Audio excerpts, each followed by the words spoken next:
off all these siege tanks now. Those drones really desperately trying to run for their lives. There's Wednesday Night Starcraft. vVv Gaming. vVv Gaming. They've got Ruff and Hasu.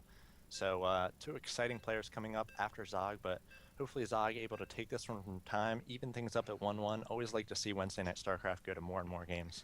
Yeah, most definitely.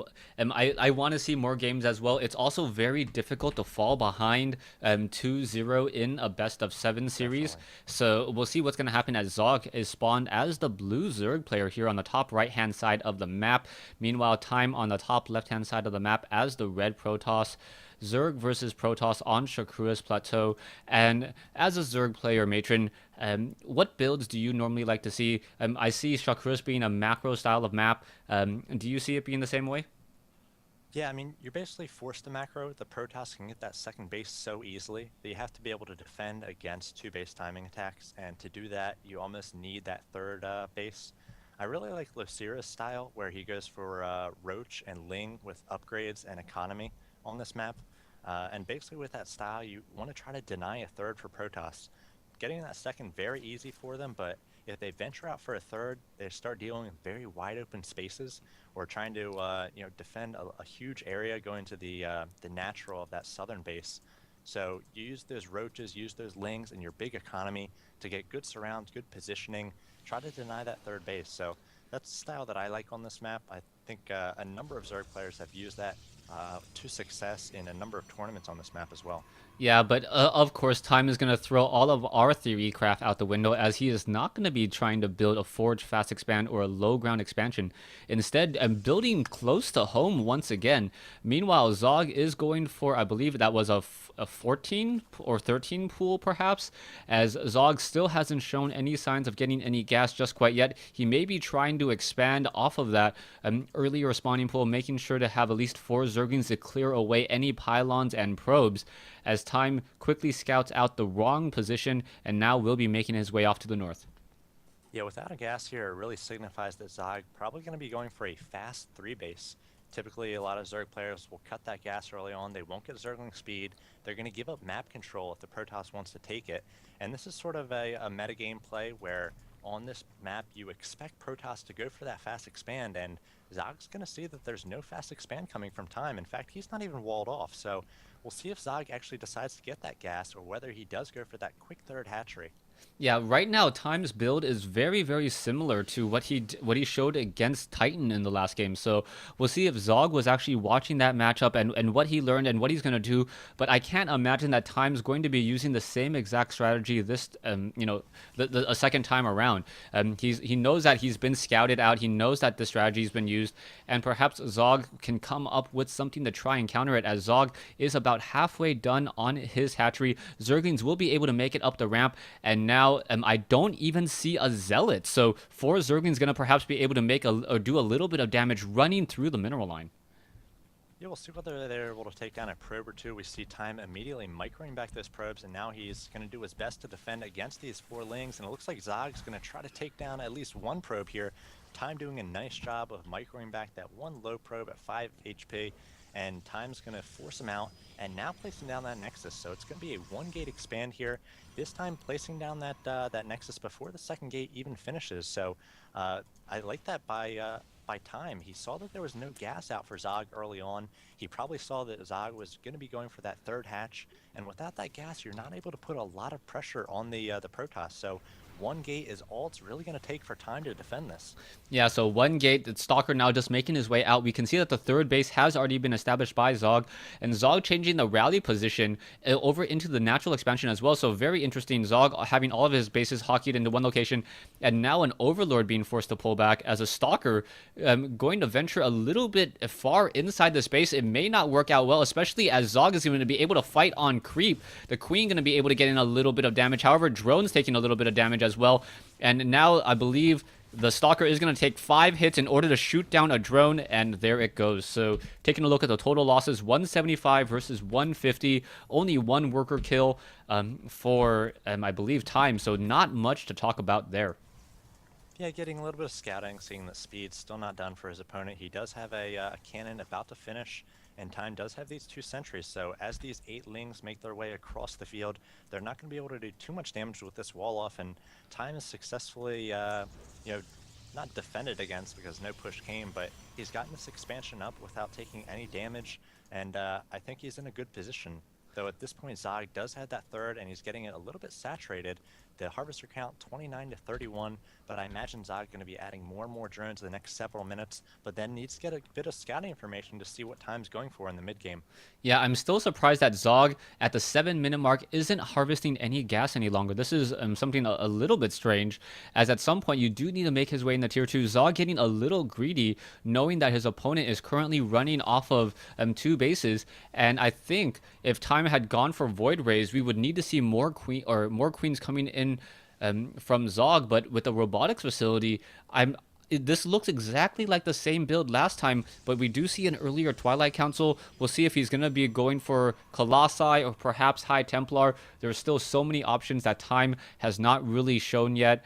He hasn't tipped his hand on what strategy he really wants to use towards the late game. He might be going for blink play with that Twilight Council. He's going to get out an observer or two with the robotics facility, and then he's also going to be getting upgrades. He's already chronoing out his level 1. I imagine he's going to be going for level 2, and he's going to have a nice timing here as the level 1 going to finish right as the Twilight Council finishes, allowing him to start level 2 immediately. And level 2 Blink Stalker is very, very powerful. They start taking down roaches and lings quite quickly, and with an observer, actually, nope. All wrong here, a Warp Prism coming out, no blink started, and a robotics bay, so might have a Warp Prism harass coming, but it looks like Zog's going to get a little bit of scouting here with his Overlord. Yeah, Zog coming in will be able to scout. He does see, no, is he going to see the robotics bay? I think yes, he does click on it just in time. I don't think he saw the Warp Prism though, and we'll see whether or not Time will be able to utilize this Warp Prism very, very effectively. What's also interesting though is that Zog for the past 2 rounds of Spawn Larva has only been producing drones, is now having a 19 drone advantage, but I don't know if he's going to have enough of an army to fight back, as we are now going into Blink and level 2 weapons upgrade, as you mentioned, and both sides really not engaging. Both sides with relatively small armies, 1,500 total resources versus 1,000, but it's really going to, we're really going to see each other just try to feel each other out in just a moment, as Zog needs to at some point figure out what his long-term goal is. Xur cannot win off of drones and minerals alone.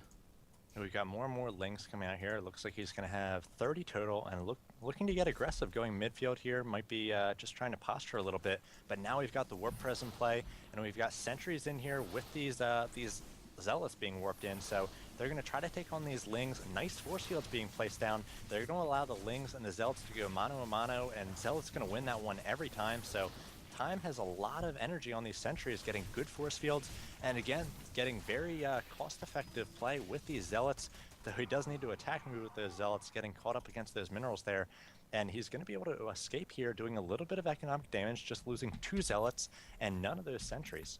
Yeah, but what's rather strange was it was only workers killed in that engagement, so it wasn't a lot of, say, mineral harassment. Total resources lost 625 versus 375, as it looks like the Warp Prism wants to come back and play a little bit more, and it may try to do it at the natural expansion over here.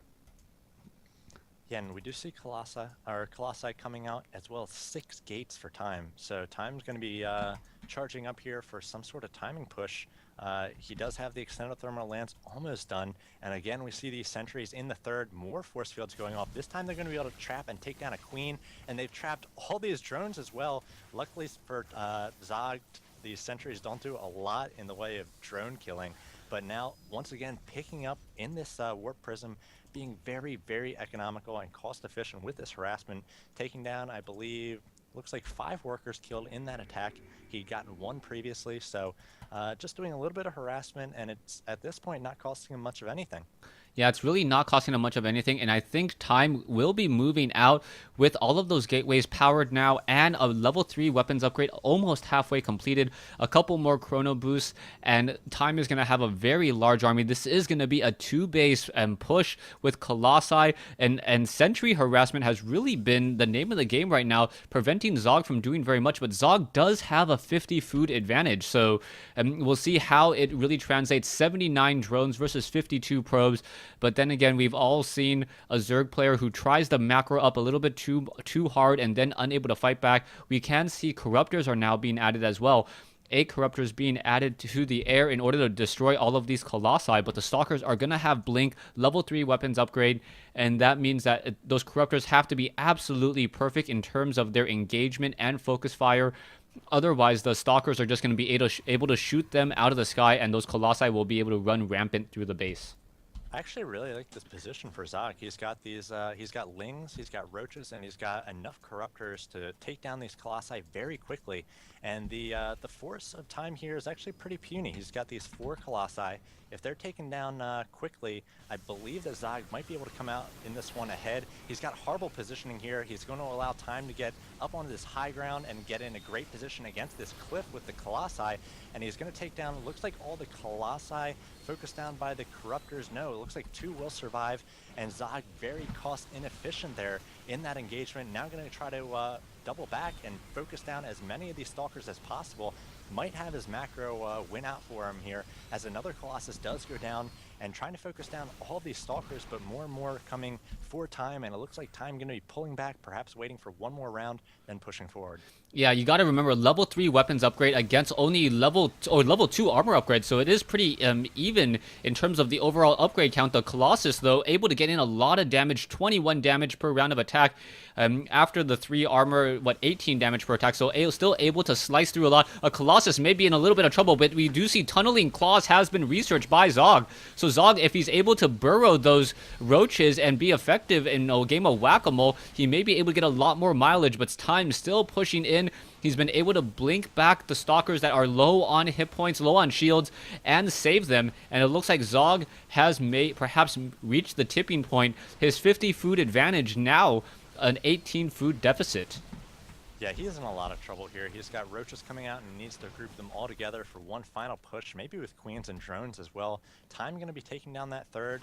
All the drones are burrowed for Zog though, so that's a very smart move. And if he somehow is able to defend against this, his economy not going to be too hurt. But now we see the time moving up into the natural, and this is a bad position for these roaches, taking on these blink stalkers with the support of these colossi. And there's the GG. Time makes it 2 in a row for Infinity 7.